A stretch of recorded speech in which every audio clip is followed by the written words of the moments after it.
Have you ever stood in a room full of people, feeling invisible? Not because you had nothing to say, but because no one wanted to hear it. Because when you spoke, it threatened their comfort. Because your dignity, your presence, disrupted a system built on silence. This is not just your story. It's the quiet legacy of countless souls who've carried strength not on their sleeves, but in the core of their being. And among them, one figure, ancient yet timeless, speaks louder in her silence than most ever do in rage. A woman who did not raise armies but raised questions, who did not claim revenge but reclaimed her dignity, who stood still not because she was weak but because she refused to kneel. Her name echoes in legend. But today, we're not here for the myth, we're here for the mirror she holds to our lives. Her story of betrayal, humiliation, and endurance feels eerily modern. Because what she faced then, many face now. At home, at work, in relationships, in systems designed to suppress the inconvenient. This is the silent strength of dignity. And in a world that rewards the loudest voice, it often goes unnoticed. But perhaps it's time we noticed. There's a moment most of us have faced.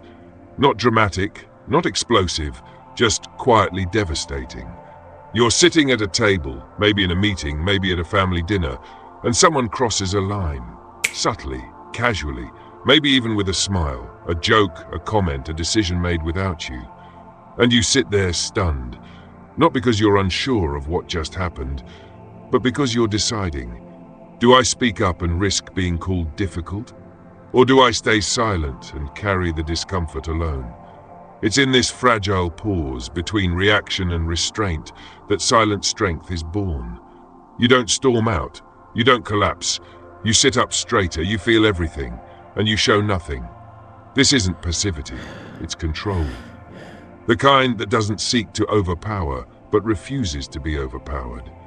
This strength, the one that doesn't need an audience, is the hardest to explain. Because it doesn't look like what we're taught strength should look like. We're told that strength is loud, assertive, uncompromising. But what if true strength is the ability to stay intact when everything tries to break you apart? Imagine being torn apart by people you trusted, not in secret but in public, not once but repeatedly. Now imagine not begging for mercy, not pleading for validation, but standing tall and saying, this is wrong, I will not be silent, but also I will not become like you. This is the kind of power that disturbs systems, not because it destroys, but because it endures. Dignity, when held like this, becomes dangerous, because it exposes those who have none. In modern terms, we call them toxic workplaces. Gaslighting relationships, power-hungry hierarchies. You know the type. The manager who takes credit for your work. The partner who erodes your self-worth one small comment at a time. The colleague who undermines you with a smile. The friend who says they didn't mean it like that every time they wound you. In these spaces, you're often told, you're too sensitive. Don't make a big deal out of it. Just let it go. But you know better. Because deep inside you feel it when your boundaries are being tested. Not all at once, but gradually, deliberately. And every time you remain composed, every time you choose presence over provocation, you reclaim something. Not their respect, not their approval, but your own sovereignty. Dignity doesn't always roar. Sometimes it just refuses to bow. And in doing so, it unsettles everyone who benefits from your silence. It's strange, isn't it? How those who harm you often expect you to keep the peace. How they frame your reaction as the problem, never their action. It's the perfect trap. If you cry, you're weak. If you speak, you're aggressive. If you leave, you're ungrateful. So what do? You learn. Not to be silent, but to speak in ways they can't predict. Not to seek revenge, but to reclaim space. Not to beg for fairness, but to embody it. This is the silent rebellion of the dignified, and like all rebellions, it starts in the smallest of ways. A direct gaze, a refusal to smile when you don't feel like it, a calm no when pressured into saying yes, a choice to walk away, not to escape, but to protect your peace. But sometimes, The strength you carry isn't just your own. It's passed down, through quiet glances, through stories left half told, through the silence of those who had no choice but to endure, so you might have one. Perhaps you've seen it in someone you love, a grandmother who never raised her voice but commanded presence, a mother who bore the weight of expectations without ever naming them, a father who swallowed humiliation so his children could hold their heads high. These aren't grand stories with fireworks and declarations. These are stories told in hushed tones, in weary eyes, in the way someone sits at the edge of a room, invisible, yet holding it together. We inherit more than trauma. We inherit restraint. We inherit a certain posture, one that knows when to fight and when to let the storm pass without letting it inside. Not all rebellion is external. Sometimes it's just a refusal to become bitter. Sometimes it's teaching your children that they don't have to accept what you once did. That dignity isn't just something you protect, it's something you pass on. And in that passing, something quiet but revolutionary happens. The cycle doesn't just continue, it evolves. You learn that dignity isn't always about standing up in the room. Sometimes it's choosing which rooms you walk into at all, and teaching those who follow you that worth isn't negotiated by the world, it's remembered within. The world might never know their names, but they are the reason you recognize yours.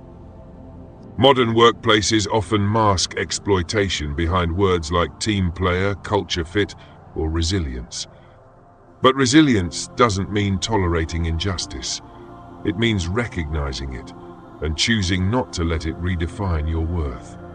Some of the strongest people in any room are the ones who say little, yet change the atmosphere with their very presence. They don't seek attention, they hold intention. They don't interrupt to be heard.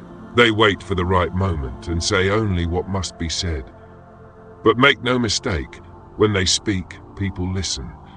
Because real authority doesn't come from status, it comes from clarity. And those who have suffered with dignity often possess a clarity that cuts deeper than any title, degree, or position of power. There's a loneliness that comes with being the one who sees through the games. You're not fooled by flattery. You spot manipulation masked as kindness. You feel the tension in conversations no one else seems to notice. And it makes you wonder, is it worth it? Wouldn't it be easier to play along? To laugh at the jokes, to nod in agreement, to shrink yourself just enough to fit in? Yes, it would be easier, but it wouldn't be yours. It wouldn't be your truth, your values, your center. And so you choose something harder. You choose to stand, not for attention, not for applause, but because you know what it costs to stay quiet when something within you screams otherwise. The world often mistakes patience for weakness. But patience is not passive, it's a discipline, a quiet resistance, a long game played by those who know that dignity, once lost, takes more than time to reclaim. It takes courage to hold yourself together while being torn apart, to stay composed when you're burning inside, to not give people the satisfaction of seeing you break. There's a particular grief in outgrowing a space you once longed to belong to, a workplace you once admired, a community you gave your heart to, a relationship you built around hope. And yet, somewhere along the way, you realize you're shrinking to stay, editing yourself, diluting your thoughts, walking on eggshells, not because you're fragile, but because others can't bear the full weight of your truth. Leaving doesn't always come with applause. It comes with doubt, with guilt, with the echo of voices asking, was it really that bad? And the harder one, are you sure it wasn't just you? But even as those questions linger, there's a knowing inside you, a quiet certainty that your dignity no longer fits inside those walls. It's tempting to stay, to make it work just a little longer, to give one more chance, one more benefit of the doubt, one more compromise in the name of harmony. But harmony bought at the cost of your peace is just noise dressed up in politeness. Dignity at some point becomes about boundaries, not to keep others out, but to keep your self-respect in. Sometimes the bravest thing you'll ever do is not confront the person who hurt you, but quietly pack up your truth and walk away without drama, without explanations, without needing to be understood. That walk, that's sacred. You're not running, you're releasing. Because staying would mean abandoning yourself, and you've already done that once before. Never again. So even if your voice trembles, even if your hands shake, you gather your pieces, you stand, and you leave. Not as a victim, not as a warrior, but as someone who remembered, you were never meant to survive in spaces built on your silence. You were meant to rise, quietly, completely, and on your own terms. This isn't about ego, it's about essence. It's about knowing that your value doesn't diminish just because someone else refuses to see it. Think of all the times you've swallowed words to keep peace. All the battles you've chosen not to fight, not because you couldn't, but because you measured the cost and knew it wasn't worth your soul. That restraint, that's power. Not the kind that dominates, but the kind that outlasts. History remembers the storms, but wisdom lies in the ones who stood through them. Not yelling, not blaming, but witnessing, enduring. And finally, walking away, not as victims, but as victors of their own story. You don't need to burn bridges to light your path. Sometimes walking away is louder than shouting. Sometimes holding your gaze is stronger than raising your voice. Sometimes just standing there, refusing to shrink, is the boldest thing you can do. So if you've ever felt like your silence was mistaken for surrender, remember this. Stillness is not submission, it is preparation. For the day you rise, not in rage, but in clarity. For the day you stop asking, why me? And start saying, not anymore. The silent strength of dignity doesn't demand change, it becomes the change. Not by overpowering, but by outlasting. In a world full of noise, this kind of strength may go unnoticed, but it leaves echoes long after the noise fades. So the next time you're in a room where you feel unseen, unheard, or unvalued, don't shrink, don't second guess, stand as you are, rooted, unapologetic, whole, because your silence has power, your stillness has meaning. And your dignity, when protected fiercely, is the loudest truth in the room. If this message resonated with you, take a moment to breathe it in. Have you ever had to carry your strength in silence? Have you ever walked away from something that once made you feel small? Let us know in the comments. Let's untangle the weight of unspoken stories together. And if you're ready to explore more truths, more stillness, and more of your inner power, join us here at Mind Unwoven. We're just getting started.